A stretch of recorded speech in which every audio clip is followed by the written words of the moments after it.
Hello dear students, in this video I will teach you about some rules of translation. Today I will tell you the use of begin to, begins to, begin to, will begin to and shall begin to. आइए देखते हैं कि translation में किस प्रकार के वाक्यों में बिगिन टू का प्रयोग होता है, कौन कौन से वाक्यों में बिगिन्स टू का प्रयोग होता है और बिगिन टू का प्रयोग, विल बिगिन टू और शैल बिगिन टू का प्रयोग कहाँ पर किया जाता है। तो आपका टॉपिक है translation.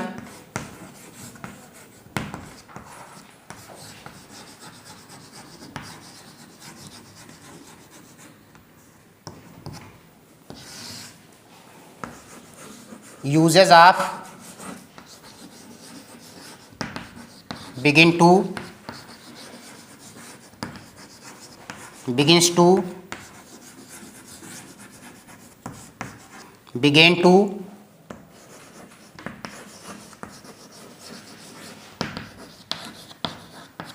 will begin to and shall begin to।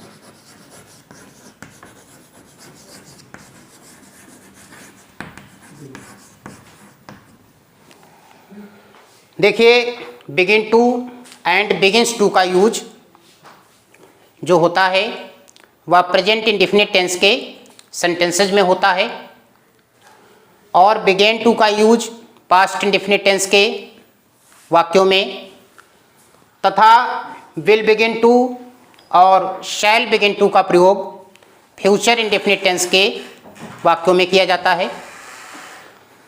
तो प्रेजेंट इंडेफिनिट टेंस के सेंटेंस में बिगिन टू का प्रयोग ऐसे वाक्य में होता है जिसका सब्जेक्ट प्लूरल नंबर होता है, बहुवचन होता है, और बिगिन्स टू का प्रयोग ऐसे वाक्य में होता है जिसका सब्जेक्ट, जिसका कर्ता सिंगुलर नंबर अर्थात एक वचन होता है।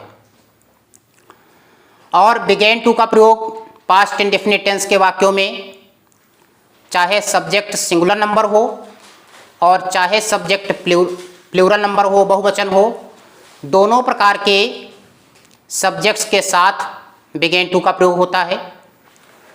तो सबसे पहले देखते हैं प्रेजेंट इंडेफिनिट टेंस के सेंटेंसेज में जो प्रेजेंट इंडेफिनिट टेंस के वाक्य होते हैं उनमें बिगिन टू और बिगिन्स टू का प्रयोग किस प्रकार होता है, क्या उनकी पहचान होती है, इस चीज को देखना है। रूल नंबर 1,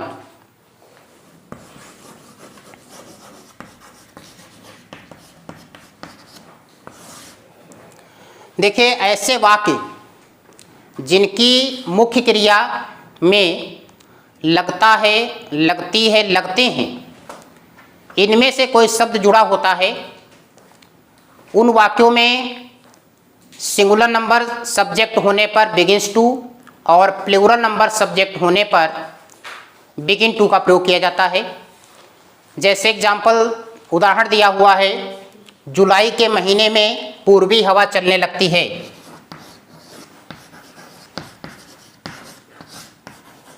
जुलाई के महीने में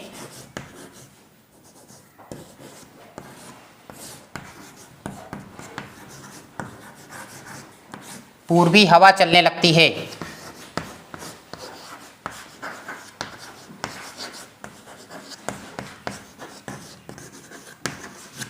इस वाक्य की जो क्रिया है वह है चलना, हवा का चलना, और उसमें शब्द जुड़ा हुआ है लगती है। तो लगता है, लगती है, लगते हैं, इन तीनों में से कोई भी शब्द मुख्य क्रिया में जुड़ा हो तो सब्जेक्ट को देख करके बिगिन टू या बिगिन्स टू का प्रयोग करना है। अब इसमें देखिए पूर्वी हवा इसका सब्जेक्ट है, कौन चलने लगती है, तो पूर्वी हवा चलने लगती है। और जुलाई के महीने में, तो जुलाई के महीने में लिखा जाएगा इन जुलाई, मंथ नहीं लिखा जाएगा। जैसे रविवार का दिन तो डे ऑफ संडे नहीं होता है, केवल होगा संडे।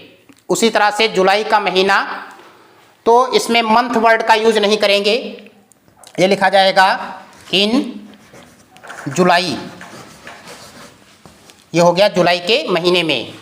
अब इसका सब्जेक्ट है पूर्वी हवा, तो पूर्वी हवा को कहते हैं द ईस्ट विंड।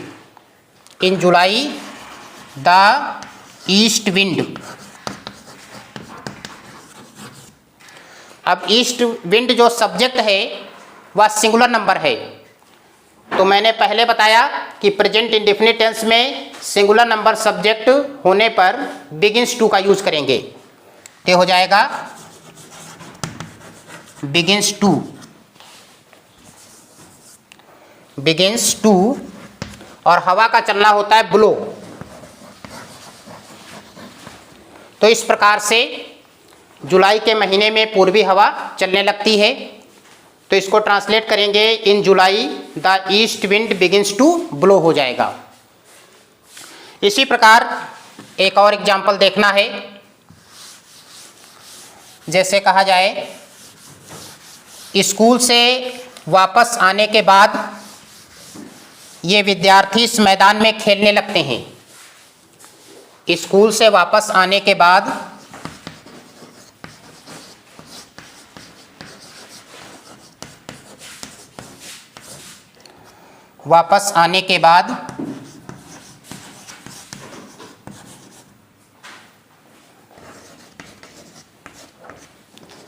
ये विद्यार्थी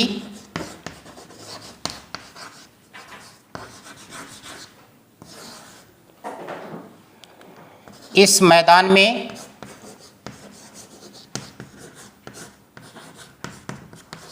खेलने लगते हैं।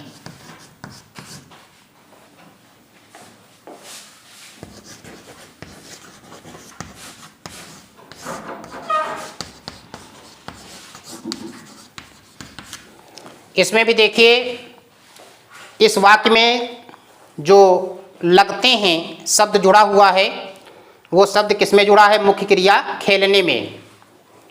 इस वाक्य की मुख्य क्रिया है खेलना और खेलने में जुड़ा हुआ है लगते हैं। तो इसमें भी यूज किया जाएगा या तो बिगिन टू का और या बिगिंस टू का। अब इसका जो करता है सब्जेक्ट क्या है इसको देखना होगा। तो इसका सब्जेक्ट क्या है? कौन खेलने लगते हैं? ये विद्यार्थी। तो ये विद्यार्थी इसका जो सब्जेक्ट है करता है ये प्लूरल नंबर है, बहुवचन है, इसलिए इसमें यूज किया जाएगा बिगिन टू का। तो इसको ट्रांसलेट करेंगे तो क्या हो जाएगा? स्कूल से वापस आने के बाद, अर्थात आफ्टर रिटर्निंग या आफ्टर कमिंग बैक। आफ्टर किसके लिए यूज करेंगे? बाद के लिए। और वापस आना रिटर्न भी होता है, कम बैक होता है। तो चाहे लिख दीजिए आफ्टर रिटर्निंग अथवा after coming back.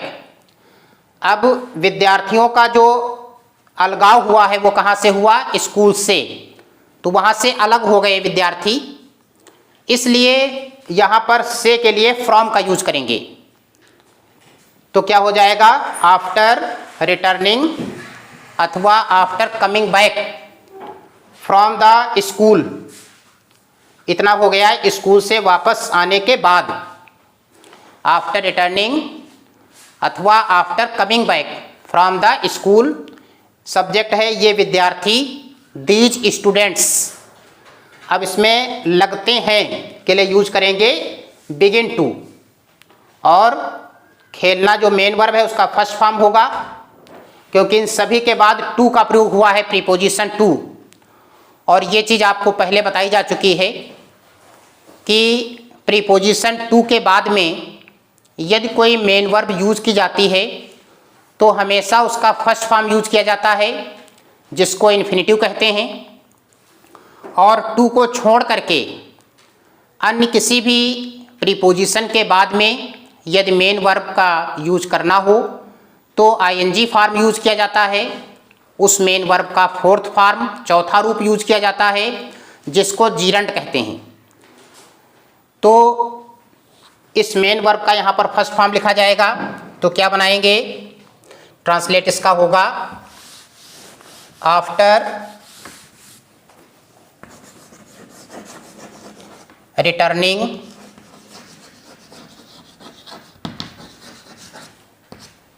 From the school.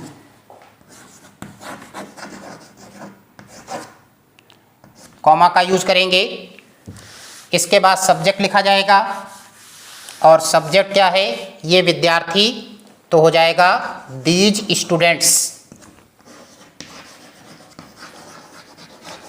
Subject आपका प्लूरल नंबर है, इसलिए बिगिन टू का यूज करेंगे, बिगिन टू। और जो मेन वर्ब है जिसमें लगते हैं जुड़ा हुआ है उसका फर्स्ट फॉर्म लिखेंगे, तो खेलने लगते हैं तो हो जाएगा प्ले। अब अदर वर्ड्स में क्या बचता है, इस मैदान में, तो हो जाएगा इन दिस फील्ड।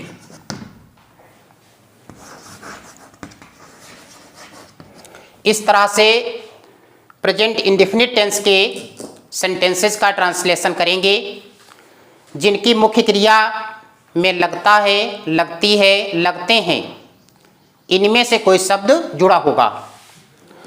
अब आपको देखना है पास्ट इंडेफिनिट टेंस में यदि किसी वाक्य की मुख्य क्रिया में लगा, लगी, लगे, इनमें से कोई शब्द जुड़ा हो, अर्थात पास्ट इंडेफिनिट टेंस के सेंटेंस में कार्य प्रारंभ हो गया हो, किसी वाक्य में कार्य प्रारंभ हो गया हो, जैसे वह सोने लगा, या दूसरा वाक्य है दौड़ते दौड़ते वह हाँफने लगा, या उसकी दुख भरी कहानी सुनकर मैं रोने लगा, तो ऐसे सभी वाक्यों में बिगेन टू का प्रयोग करेंगे। और बिगेन टू के बाद भी मेन वर्ब का फर्स्ट फॉर्म यूज किया जाएगा। इसमें सब्जेक्ट का नंबर नहीं देखना है, चाहे सब्जेक्ट सिंगुलर नंबर हो और चाहे सब्जेक्ट प्लूरल नंबर हो, बोथ कंडीशंस में बिगेन टू का प्रयोग ही किया जाएगा। कुछ एग्जांपल्स देख लीजिए, जैसे लिखा हुआ है पढ़ते पढ़ते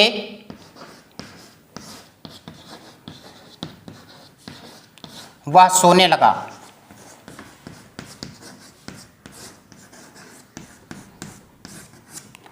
तो इसमें देखिए सोना मेन वर्ब है यहाँ पर, और उस मुख्य क्रिया में लगा शब्द जुड़ा हुआ है। इसके प्रारंभ में लिखा है पढ़ते पढ़ते।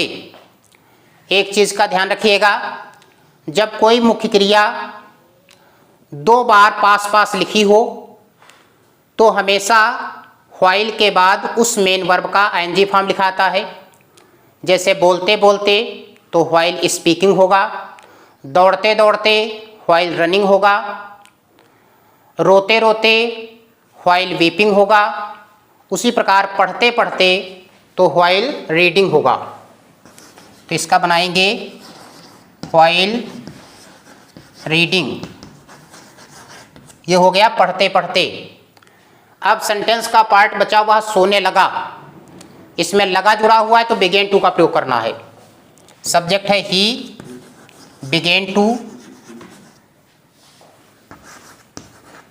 स्लीप। तो इस प्रकार के वाक्यों में बिगेन टू का प्रयोग किया जाएगा और ये वाक्य पास्ट इंडेफिनिट टेंस के होंगे। अब आपको देखना है कि विल बिगिन टू और शैल बिगिन टू का प्रयोग फ्यूचर इंडेफिनिट टेंस के सेंटेंसेज में होगा। ऐसे वाक्य जिनकी मुख्य क्रिया में लगेगा, लगेगी, लगेगे में से कोई शब्द जुड़ा होगा, ऐसे वाक्यों में आपको विल या शैल के साथ बिगिन टू और उसके बाद उस मेन वर्ब का फर्स्ट फॉर्म यूज करना है, जिसमें लगेगा, लगेगी या लगेंगे में से कोई शब्द जुड़ा होगा। जैसे एग्जाम्पल देखिए, सेंटेंस लिखा हुआ है यदि आप परिश्रम से पढ़ेंगे तो आपका ज्ञान बढ़ने लगेगा। उदाहरण दिया हुआ है यदि आप परिश्रम से पढ़ेंगे तो आपका ज्ञान बढ़ने लगेगा।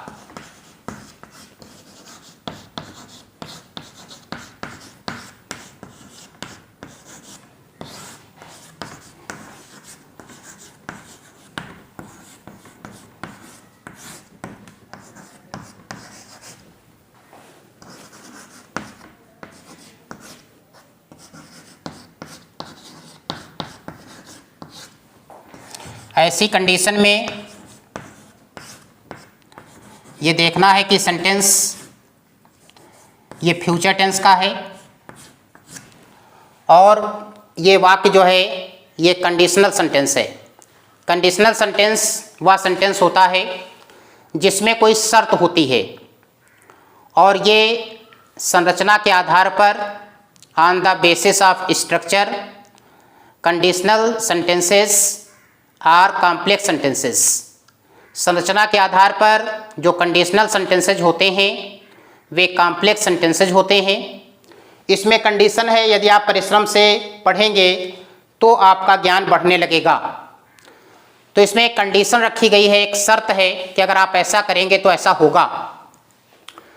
और इसमें जो लगेगा शब्द जुड़ा हुआ है वो बढ़ने क्रिया में जुड़ा हुआ है और ये फ्यूचर की तरफ संकेत करता है, अर्थात ये फ्यूचर टेंस का सेंटेंस है, फ्यूचर इंडेफिनिट टेंस का। और जो सेंटेंस है वो कंडीशनल है।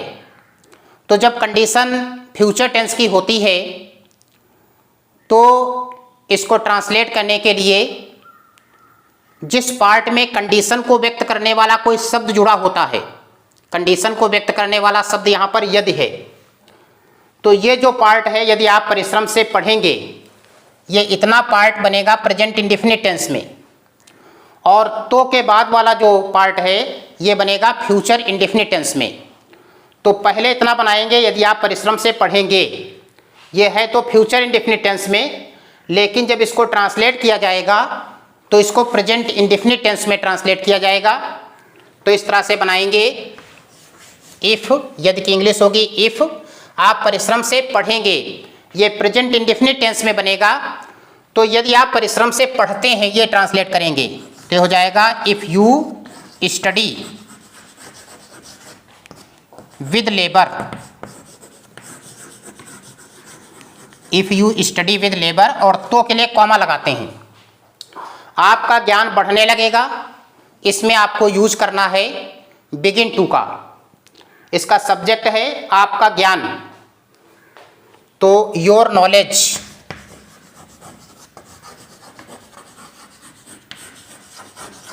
Your knowledge. अब एक चीज ध्यान दीजिए, अगर किसी वाक्य का सब्जेक्ट मैं या हम अर्थात आई या वी होता है तो आई या वी सब्जेक्ट होने पर अगर उस वाक्य में अवश्य शब्द नहीं दिया है तो आई और वी के साथ में शैल का यूज करते हैं और जो अदर नाउन या प्रोनाउन सब्जेक्ट होता है उसके साथ में विल का यूज किया जाता है। लेकिन अगर वाक्य में अवश्य शब्द अतिरिक्त दिया होता है तो इनका जो प्रयोग है, यूज है, उसको चेंज कर दिया जाता है। जैसे लिखा हुआ है मैं कल वहाँ जाऊँगा, तो इसका सब्जेक्ट है मैं, कल वहाँ जाऊँगा, इसमें अवश्य शब्द नहीं आया है तो इसको ट्रांसलेट करेंगे आई शैल गो दियर टुमारो, मैं कल वहाँ जाऊँगा। अगर ये लिखा होता मैं कल वहाँ अवश्य जाऊँगा तो फिर आई के साथ विल का यूज किया जाता, तो इसको ट्रांसलेट करते I will go their tomorrow. इस प्रकार इस बात को ध्यान रखना है कि विल और शैल का यूज कैसे करेंगे। यहाँ पर जो है आपका ज्ञान ये सब्जेक्ट है, इसमें अवश्य शब्द नहीं आया है तो इसके साथ में विल का यूज करेंगे। योर नॉलेज विल, फिर लगाएंगे बिगिन टू, बिगिन टू, और बढ़ने के लिए होगा इंक्रीज। इस प्रकार से ये फ्यूचर इंडेफिनिट टेंस में विल बिगिन टू का यूज हुआ। अगर यहाँ पर लिखा होता सब्जेक्ट इसका आई या बी होता तो किसका यूज किया था, शैल के साथ में बिगिन टू का प्रयोग करते। एक और एग्जांपल देखना है,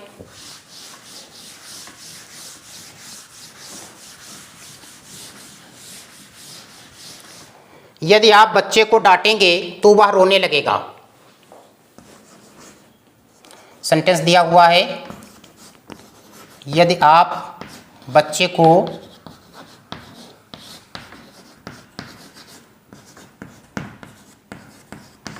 डांटेंगे तो वह रोने लगेगा।